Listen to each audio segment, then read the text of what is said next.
Blepharospasm or eye dystonia is a neurological condition which causes involuntary muscle spasm around the eyes, around the muscles of the eyes.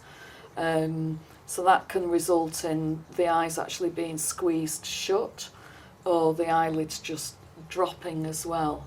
It's completely out of your control, and it's entirely unpredictable. You don't know when your eyes are going to spasm closed.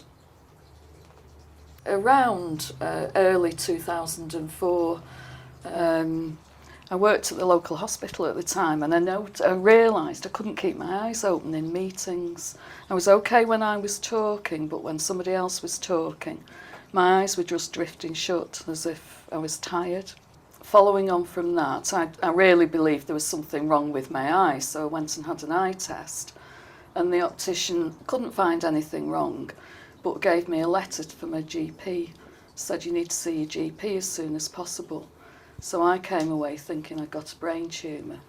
Saw the GP next morning, and he thought I'd got an eye infection, gave me drops and creams which didn't help at all, by which time my eyes were closed, I would say about 50% of the time. I had to have test after test after test. At one point I was told it was psychological, which I think a lot of people are told, unfortunately. By that time, after about 4 months off work, I was really desperate. My eyes were clamped shut, probably about 80 to 90% of the time. Life was really difficult. The hospital had mentioned that they thought it could be blepharospasm, or known quite commonly as eye dystonia. I looked on the internet, looked at the symptoms that were described on there, and they were identical to mine. So I thought, this is definitely what I've got. And I also found the Dystonia Society. And it was such a relief to see someone with the same symptoms. The eyes will just drop suddenly with no warning. So I can be walking along the footpath, able to see, and then my eyes will just shut.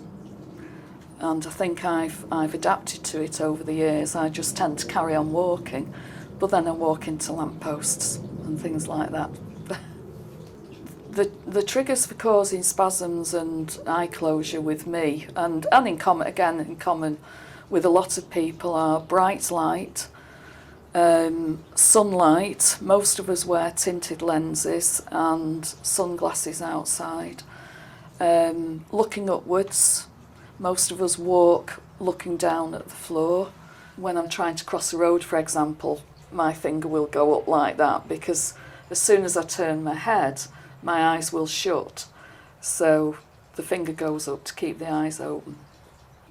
There are various ways of coping with eye dystonia. I would say probably the most important one is wearing tinted lenses, trying to lead really as stress-free a life as possible. Helps. Making contact with people with the same condition, learning how they cope with it, and picking up their hints and tips is invaluable. And for me, and I know for a lot of other people as well, it's belonging to Dystonia Society groups, talking with others and sharing symptoms and coping strategies, really. I've met such a lot of really nice people through the Dystonia Society, made lots of new friends with eye dystonia. I was forced to slow the pace of life down, which was good at the time. I probably needed to do that. And it's taught me that my eyes might not function well all of the time, but my other senses come into play more. Currently, I manage. I have injections every 3 months. I still have symptoms. I've had to adapt my life.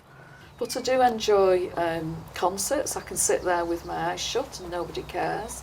I do go to the theatre and sit in the balcony so that I'm looking down at the stage. I can't do as much as I did before, but there are still a lot of things that I do enjoy doing.